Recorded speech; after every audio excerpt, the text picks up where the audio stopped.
Assalamualaikum dan salam Malaysia Madani. Bersama saya lagi dalam Bitara TV yang menyampaikan berita SMK BB Bitara. Pada 11 Mei 2026 digembarkan dengan berita seorang guru yang dimasukkan ke dalam hospital mental akibat dipaksa murid untuk membuat trend TikTok.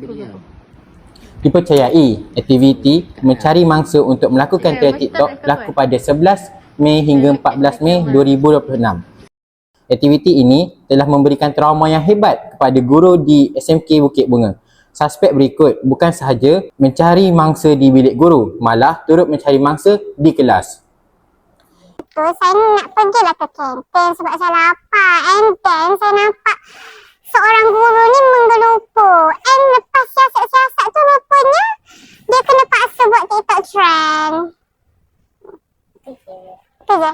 Saya terdengar cikgu-cikgu menjerit dekat bilik guru. Saya pergilah jenguk kat bilik guru. Ingatkan apalah rupanya kena paksa buat trend. Tak patut.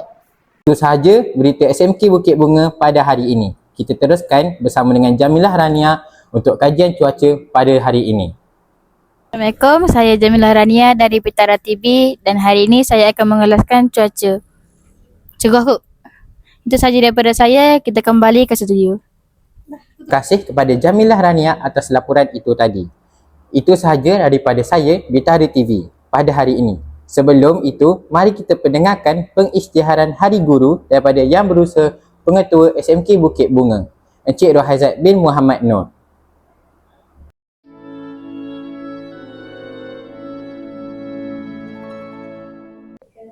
Assalamualaikum warahmatullahi wabarakatuh.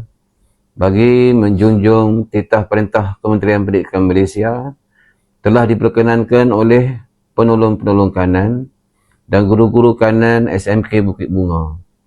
Maka dengan ini saya mengisytiharkan bahawa Tarikh Hari Guru bagi Sekolah Menengah Kebangsaan Bukit Bunga telah ditetapkan pada hari Ahad 17 Mei 2026.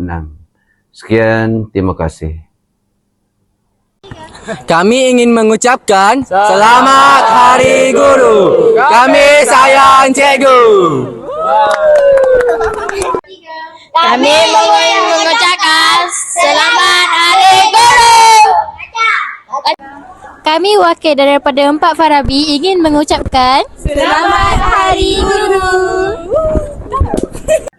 Kami ingin mengucapkan Selamat Hari Guru.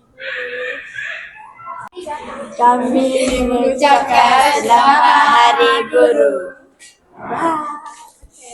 Kami ingin mengucapkan Selamat Hari Guru. Bye.